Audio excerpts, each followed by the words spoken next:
Hello दोस्तों, आज इस वीडियो में हम पढ़ेंगे कक्षा 9 गणित प्रश्नवाली 7.3 का। दोस्तों चलिए पहला क्वेश्चन सॉल्व करते हैं। दोस्तों प्रश्नवाली 7.3 का पहला क्वेश्चन दिया है त्रिभुज ए बी सी और त्रिभुज डी बी सी एक ही आधार बी सी पर बने हैं। बी सी पर बने दो समद्विबाहु त्रिभुज इस प्रकार हैं कि ए और डी भुजा बी सी के एक ही ओर स्थित है। देखिए आकृति 7.39। यदि ए डी बढ़ाने पर बी सी को पी पर प्रतिच्छेद करे तो दर्शाइए कि इसमें 4 पार्ट दिए हैं। पहला पार्ट दिया है इसमें त्रिभुज ए बी डी सर्वांगसम है त्रिभुज ए सी डी। दूसरा दिया है त्रिभुज ए बी पी सर्वांगसम त्रिभुज ए सी पी। और तीसरा दिया है हमारा पार्ट ए पी कोण ए और कोण डी दोनों को समद्विभाजित करता है। और चौथा पार्ट दिया है ए पी रेखाखंड बी सी का लंब समद्विभाजक है। तो दोस्तों सबसे पहले हम पहला पार्ट सॉल्व करेंगे। तो सबसे पहले दिया है त्रिभुज ए बी सी, जो हमारा ए बी सी अर्थात ये बड़ा वाला त्रिभुज। उसके बाद और दिया है दूसरा दिया है त्रिभुज डी बी सी एक ही आधार पर बी सी पर बने, जो हमारी ये बी और सी भुजा है। तो हमारे त्रिभुज डी बी सी अर्थात इतना त्रिभुज वो एक ही आधार पे बने हैं। कौन से आधार पे? बी और सी पे बने हैं। दोस्तों समद्विबाहु त्रिभुज क्या होते हैं? हमारे दो भुजाएं बराबर होते हैं।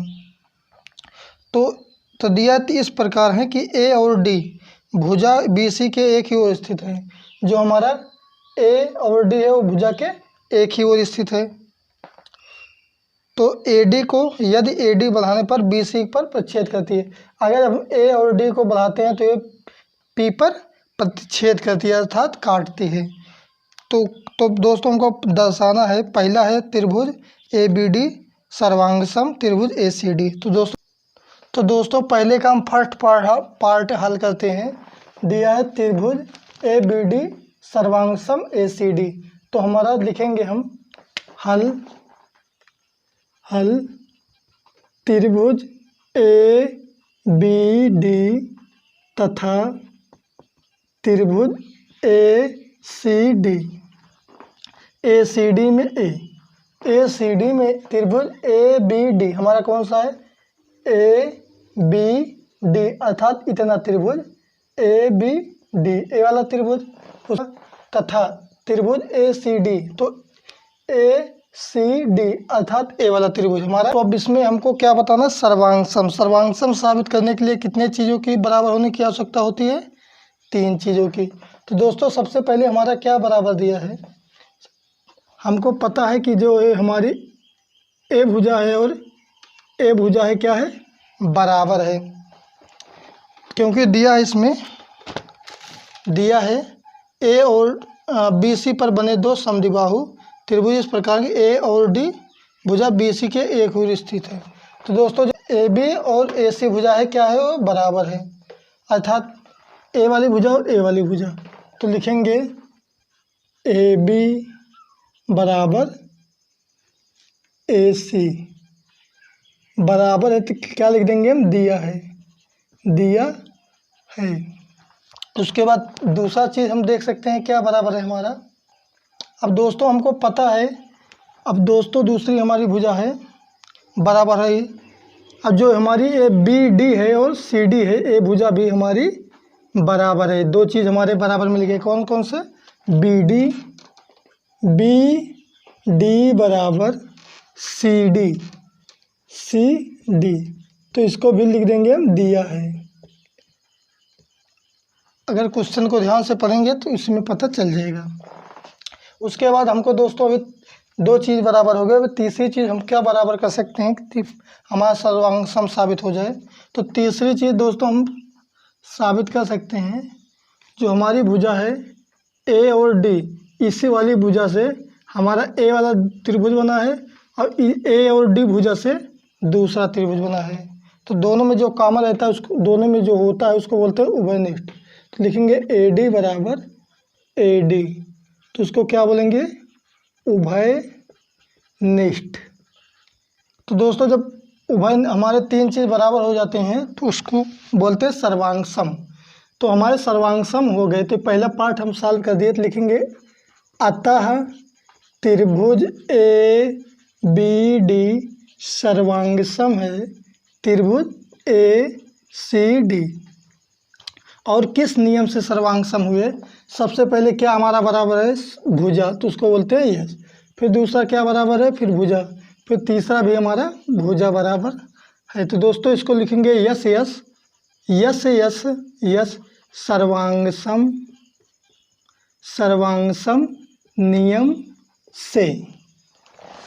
अब दोस्तों पहले का दूसरा पार्ट दिया है त्रिभुज ए बी पी सर्वांग सम त्रिभुज ए सी पी। हमको इसको दर्शाना है कि त्रिभुज ए बी पी हमारा कौन सा है? त्रिभुज ए बी पी अर्थात यहाँ से लेकर ए वाला पूरा त्रिभुज, यहाँ से ए बी पी अर्थात ए यहाँ से लेकर यहाँ तक पूरा त्रिभुज। उसके बाद दूसरा त्रिभुज है त्रिभुज ए सी पी। तो ए सी पी अर्थात ए पूरा यहाँ से लेकर यहाँ तक जो हमारा त्रिभुज बन रहा है तो उसको बोलेंगे। तो दोस्तों हम लिखेंगे त्रिभुज ए बी पी तथा त्रिभुज ए सी पी में। तो हमको बताना है कि सर्वांग सम है कि दिखाना है सर्वांग सम। दोस्तों इसमें भी हमारी ए बी और ए सी भुजा बराबर है। देखिए ए वाली भुजा और ए वाली भुजा ऑलरेडी, तो लिख देंगे ए बी बराबर ए सी। तो ये क्या लिखेंगे? दिया है, क्योंकि पिछले जब हम पिछला पार्ट एक सॉल्व कर रहे थे तब भी हमारी ये भुजा बराबर है, क्योंकि इसी त्रिभुज से इसी भुजा से ए वाला त्रिभुज हमारा बना हुआ है। अब दोस्तों अब एक चीज़ हमारे बराबर है, अब दूसरा चीज़ हमको क्या बराबर मिल रहा है? हमारे समद्विबाहु त्रिभुज होते देखिए हमारे सम्मुख कोण भी बराबर होते हैं। देखिए ए वाला कोण, अब इसका सम्मुख कोण कौन सा होगा? ए वाला, क्योंकि जब हमारे त्रिभुज में जब भुजाएं हमारी बराबर होती हैं, दोनों भुजाएं आमने सम्मुख भुजाएं बराबर होती हैं, सम्मुख कोण भी हमारे बराबर होते हैं। जब दोस्तों हमको पता है कि हमारी ए वाली भुजा और ए वाली भुजा बराबर है तो हमारे सम्मुख कोण भी बराबर होंगे। तो सम्मुख कोण बी और कोण सी क्या होंगे? बराबर होंगे। तो दोस्तों लिखेंगे कोण ए बी पी अर्थात इतना कोण, इतना ए वाला कोण किसके बराबर होगा? कोण ए सी पी अर्थात ए वाला कोण। लिखेंगे कोण ए सी पी। देख लीजिए फिर से दोस्तों कोण ए बी पी अर्थात ए वाला कोण। अब इसका सम्मुख कोण ए वाला होगा, अर्थात हमारे दोनों सम्मुख कोण क्या होते हैं? बराबर होते हैं। तो इसका सम्मुख कोण ए वाला होगा, तो लिखेंगे कोण ए सी पी इसके बराबर होगा। क्या दो चीज़ हमारे बराबर हो गए। तीसरी चीज़ क्या बराबर कर लें कि दो जो हमारे सर्वांग सम साबित करने के लिए सर्वांग सम सिद्ध हो जाएं। तो तीसरी चीज़ हमारी बराबर हो सकती है, तीसरी चीज़ दोस्तों हमारी बराबर हो सकती है ए पी। इसी भुजा से ए पी भुजा से हमारा ए वाला त्रिभुज बना है और ए पी भुजा से ये दूसरा त्रिभुज भी बना हुआ है। तो इसको क्या बोलते हैं? उभयनिष्ठ। तो लिख देंगे ए पी बराबर ए पी, क्योंकि दोनों भुजा से हमारा त्रिभुज बना हुआ है। तो दोस्तों लिख देंगे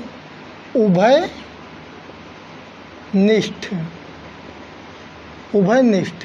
अब दोस्तों जब हमारे तीन चीज़ बराबर हो जाते हैं तो उसको क्या बोलते हैं? सर्वांग सम साबित हो जाते हैं। तो लिखेंगे अतः त्रिभुज ए बी पी, यही हमको साबित करना था, ए बी पी सर्वांग सम त्रिभुज ए सी पी दोस्तों ये हो गए हमारे सिद्ध हो गए, प्रूफ हो गया था त्रिभुज ए बी पी सर्वांग सम त्रिभुज ए सी पी। अब दोस्तों पहले का तीसरा पार्ट दिया है ए पी कोण दिया है ए पी कोण ए और डी कोण ए और डी, तो हमारे ए कोण और डी कोण, तो दिया है डी को समद्विभाजित करता है। क्या दिया है? ए पी कोण ए और डी को ए और कोण डी दोनों को समद्विभाजित करता है, अर्थात दो बराबर भागों में बांटता है। तो दोस्तों चलिए देखते हैं। अब दोस्तों इसमें हम देख सकते हैं जो दो भागों में समद्विभाजित हो रहा है ये दोनों कोण बराबर होंगे। देखिए कैसे लिखेंगे, बी ए डी, तो लिखेंगे कोण बी ए डी बराबर, अब दूसरा कोण हमारा ए बन रहा है तो सी ए डी, दूसरा कोण ए वाला है तो लिखेंगे कोण सी ए डी। तो क्या है हमारे संगत कोण है, संगत कोण, संगत कोण। दोस्तों ये मान लीजिए ये हमारा पहला कोण हो गया, ये दूसरा कोण हो गया, उसके बाद ये तीसरा हो गया, एक कोण चौथा हो गया, ये चौथा, पाँचवा, छठवां। अब दोस्तों ये जो कोण ए बनेगा हमारा, दोनों का योगफल कितना होता है 180 अंश का, और इधर वाला ये दोनों मिलाकर कितना होता है 180 अंश का। तो दोस्तों सबसे पहले लिखेंगे कोण, इसका संगत कोण 1 का 2 होगा, 3 का 4 होगा, 5 का 6 होगा। कोण 3 और 5 को जोड़ेंगे तो कितना होना चाहिए 180 अंश। जैसे कोई हमारी एक सीधी रेखा है, अब ये कितने अंश के होते हैं 180 अंश के। तो दोस्तों लिखेंगे कोण 3 धन कोण 5, तो कितने अंश के होंगे 180 अंश के, तो इसको समीकरण मान लेंगे 1। अब दूसरा देखते हैं जो हमारा एक कोण है, कोण 4 और कोण 6, तो ये भी दोनों कोण कितने होंगे 180 अंश के, ये कितने होंगे 180 अंश के। तो लिखेंगे कोण 4 धन कोण 6 बराबर 180 अंश बराबर, ये समीकरण हमारा हो गया सेकेंड। दोस्तों यहाँ दिया है, देखिए इसका भी इन दोनों का योगफल 180 अंश होता है, इस दोनों कोणों का योगफल 180 अंश होता है। तो हम क्या लिख देंगे कोण, तो लिख देंगे कोण 3 प्लस कोण 5 बराबर कोण 4 प्लस कोण 6। हाल जैसे दोस्तों कोण 1 का संगत कोण होगा कोण 2, क्या बोलेंगे इसको संगत कोण। कोण 3 का होगा कोण 4, कोण 4 ये क्या है संगत कोण। संगत मतलब इसके संगत ये होगा, इसके संगत ये होगा। दोस्तों यहाँ कोण 3 का संगत कोण होगा कोण 4, तो यहाँ लिख देंगे कोण 4 धन कोण 5 बराबर कोण 4 धन कोण 6।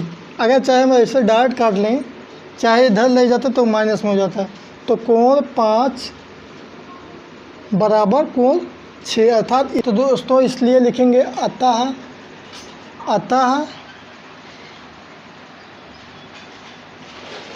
ए पी कोण ए और कोण डी दोनों को समद्विभाजित करता है। जो हमारा ये पाँचवां और छठवां अर्थात एक कोण और एक कोण क्या है ए पी डी, किसको बोल रहा था ए और डी को, ए कोण और डी कोण को दोनों को समद्विभाजित करता है। कौन ए पी, ए और पी दोनों को समद्विभाजित मतलब दो बराबर भागों में बांटता है। अब दोस्तों का चौथा पार्ट दिया है ए पी रेखाखंड बी सी का लंब समद्विभाजक है। जो हमारी ए और पी रेखाखंड है वो बी सी का समद्विभाजक है। अर्थात देखिए यहाँ ये हमारे दो बराबर भागों को बांटते हैं। देखिए ए वाला और ए वाला कोण।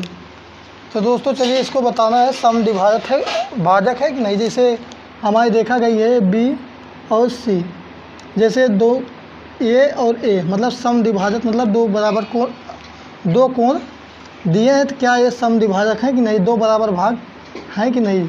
ये हमारा कितने अंश का होता है, 180 अंश का। तो हमको यही सिद्ध करना है दोस्तों, चलिए करते हैं। तो सबसे पहले क्या किसमें हम देखेंगे, तो जो हमारा दिया है,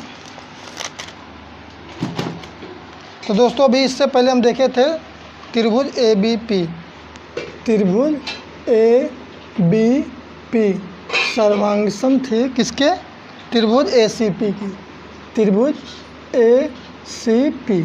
तो अब दोस्तों CP है, ABP है, CP है, BP CP।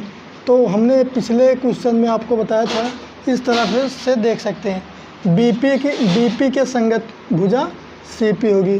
तो दोस्तों लिखेंगे BP बराबर CP, क्या है, संगत भुजा, तो लिखेंगे हम कोण, जो ये कोण होगा वो इस वाले कोण के बराबर होगा। तो लिखेंगे कोण APB, कोण APB बराबर किस वाले कोण के बराबर होगा, APC, अर्थात A वाला कोण और A वाला कोण, तो दोनों क्या होंगे, बराबर। इसी को हमको दिखाना है समद्विभाजक है कि नहीं। तो दोस्तों अब देखते हैं कोण APC, तो इसको क्या बोलते हैं, वो संगत कोण। हमको पहले से ही पता है, अगर जब हमारे सर्वांगसम साबित हो जाते हैं तो हमारे संगत भुजाएं और संगत कोण क्या होते हैं, बराबर होते हैं। तो पता है कि इसका और इसका योग कितना होगा, 180 अंश। तो कोण APB धन कोण APC बराबर कितना होता है, 180 अंश। तो दोस्तों हमको दिया है कोण APB बराबर क्या है, कोण APC। तो लिखेंगे कोण APC प्लस कोण APC बराबर 180 अंश। चाहे इसके बराबर ये वाला रख लें, चाहे इसके बराबर वो वाला, कोई दिक्कत नहीं है। तो दोस्तों अब इसको जोड़ेंगे तो हो जाएगा दो कोण APC बराबर 180 अंश। अब दोस्तों कोण APC ऐसे रहने देंगे, बराबर 180 अंश, दो हमारा गुणे में इधर जाएगा, भाग में हो जाएगा, तो हो जाएगा 2 9 18। तो कोण APC बराबर 90 अंश। अब कोण APC बराबर क्या मान हमने, APB, कोण APB बराबर ये भी हमारा 90 अंश आ जाएगा। तो A 90 और A 90, तो दोनों को समद्विभाजक करता है, अर्थात दो बराबर भागों में बांटता है। जब A हमारा 90 अंश का है तो A कोण हमारा 90 अंश का होगा। तो दोस्तों लिखेंगे अतः क्या पूछा था, अतः AP रेखाखंड BC का लंब समद्विभाजक है, यही हमसे पूछा था, अर्थात दो बराबर भागों में बढ़ गए हैं। तो 90 A 90 अंश का, A 90 अंश का दोस्तों। तो प्रश्नावली 7.3 का अगला क्वेश्चन अगले वीडियो पार्ट 2 में सॉल्व करूँगा। दोस्तों ये वीडियो आपको कैसा लगा कमेंट में अपनी राय ज़रूर दें, और हमारे एजुकेशन रंजित कुमार चैनल को सब्सक्राइब करें। दोस्तों कक्षा 6, कक्षा 8 और कक्षा 9 की वीडियो के प्लेलिस्ट इस वीडियो के डिस्क्रिप्शन में दे दिया हूँ। दोस्तों आप लोग जाकर चेक कर सकते हैं। धन्यवाद।